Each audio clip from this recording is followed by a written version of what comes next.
ఆ కారు మావాడదే, నేను పట్టుకెళ్ళిస్తాను.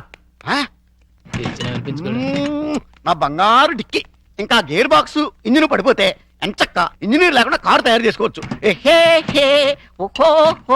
Daddy daddy ఒకసారి కారు ఆపు. ఏంటమ్మా ఏమైంది? ఏమైనా పడిపోయిందా? అది చూడు. పాపం రక్షాంటి స్కూటరు ట్రబుల్ ఇచ్చినట్టుంది డాడీ. వాళ్ళందరికీ ట్రబుల్ ఇస్తుంటారుగా, అందుకే ట్రబుల్ ఇచ్చుంటుంది. మనం హెల్ప్ చేద్దాం డాడీ. ఏమైంది స్కూటర్కి? బోర్ కొడితే ఆగి చూస్తుంది. జోకి లేకు, ఈ బండికి రిపేర్ అయింది రాక్షస్ అంకుల్, దీంతో చస్తున్నాం. సరేగాని లిఫ్ట్ ఇస్తారండి. మీ లిఫ్ట్లు మెట్లు మాకే అక్కర్లేదు. నేను లిఫ్ట్ ఇస్తానంది నీ పుచ్చంకాయ మొహం చూసి కాదు, మా బబ్లు మొహం చూసి. Thanks uncle. స్కూల్కి లేట్ అయితే వాడిని పనిష్ చేస్తారు. అవును మమ్మీ, దా ఈ అంకుల్ కాళ్ళు వెళ్ళిపోదాం. రారా. రాక్షసాంటి. బాబు స్కూటర్ కాస్త చూస్తుండు.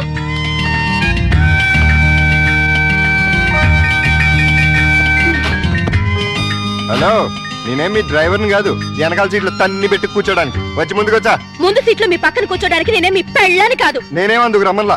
ఇగో మీ ఇద్దరు తాత కొట్టింది కానీ ముందు మా స్కూల్ దగ్గర పడండి. రా వచ్చి కూర్చో.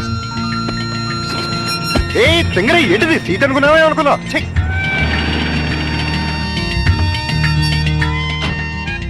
By aunty. Bye bye. Bye daddy. Bye puppy. Bye mummy. Bye uncle. Thanks uncle. It's okay Bablu. ఏయ్ ఊపిన చాలే, కారు ఎక్కు. నిన్ను ఓహోలో పడేసి నేను ఆహాకపోతాను.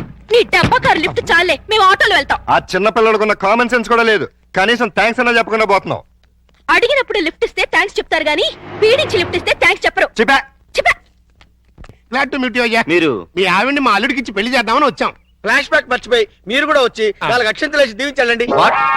నేను బతికుండగా నా పిల్లని పెళ్లి చేస్తారా? బాతికుంటే మాత్రం ఏంటి?